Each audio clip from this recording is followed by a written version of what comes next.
For tonight's video mga suki, maghatag di ay kuog iron sa akong 3 piglets. Kani sila mga 3 days, ang duhaan ni fourth day na ron nila. Yang usa, ika-third day ron nila. Nakalimot ko nga tagaan di ini sila og iron. Unya kay klase naman ugma, so di na ko pwede maghatag nila ugma sa buntag og iron kay kung buntag gani busy jud kaayo ko kay magluto, mag-atiman pa sa mga bata kay eskwela. Unya ako mag-atiman pa ko diri sa uban namong mga baboy, mag-atiman pa ko ani nila, magpakaon, maghugas. So before patamo adto sa eskwelahan. Morning karon na lang nina ko sila tagaan og iron.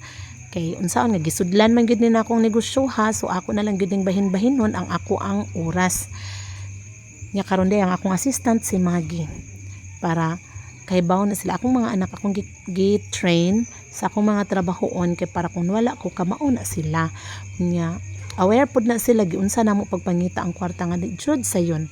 Wa jud na namo gipamunit ang kwarta no. So ingon ana so kinahanglan kay bawsad na sila bisag mga babae na sila kinahanglan kay bawo na sila ug unsay pasikot-sikot sa kinabuhi no. Unsaan pagpangita ang kwarta ingon ana. So karon di ay ako ani silang tagaan og iron nya. Ako ra man gid dinha si Maggie tig butang lang na sila marking.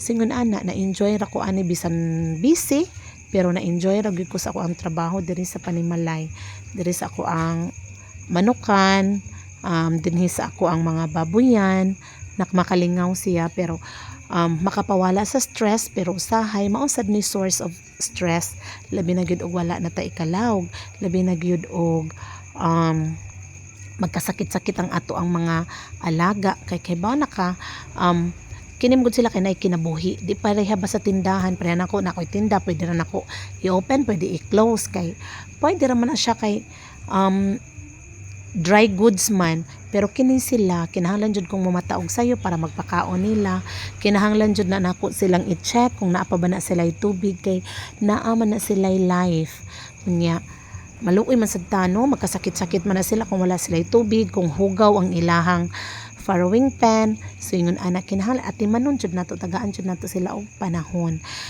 Bisan og tuloran ni kapiglets ang gihatag aning ako ang mama pig, ako lang gihapon ning atimanon kay hopefully sa sunod niyang pagpanganak makabawi ta. Ingon ana man gid nang negosyo di man nato matag-an ang panahon. Karon nihatag og gamay mayon ta praying nga sa sunod daghan na pud siya ihatag nga makabawi-bawi na ko sa ako ang gastos, akong kahago and everything. Kay kini bayang magbuhi tag baboy no gasto kaayo kay mga feeds mahal na. Unya tagaan pa na nato og mga vitamins, tagaan pa na nato sila og mga tambal labi na kung naay mudon. So kini siya nga mama pig mao ni siya ang katong nibiya gani na kog kaon ika 90 days niya nibiya siya kaon for 5 to 6 days. Unya may gani kay ako pa jud siyang naagapan na tambalan pero mao lagi inyang gihatag nga piglets tulo ra gyud ka buok pero healthy. Okay ra sad na walay patay tulo ra jud ka buok ang iyang gibuntis. Siguro na sobrahan ni nako sa pagpangga kay gipakaon man jud nako siya tuda-tuda pareha miglaw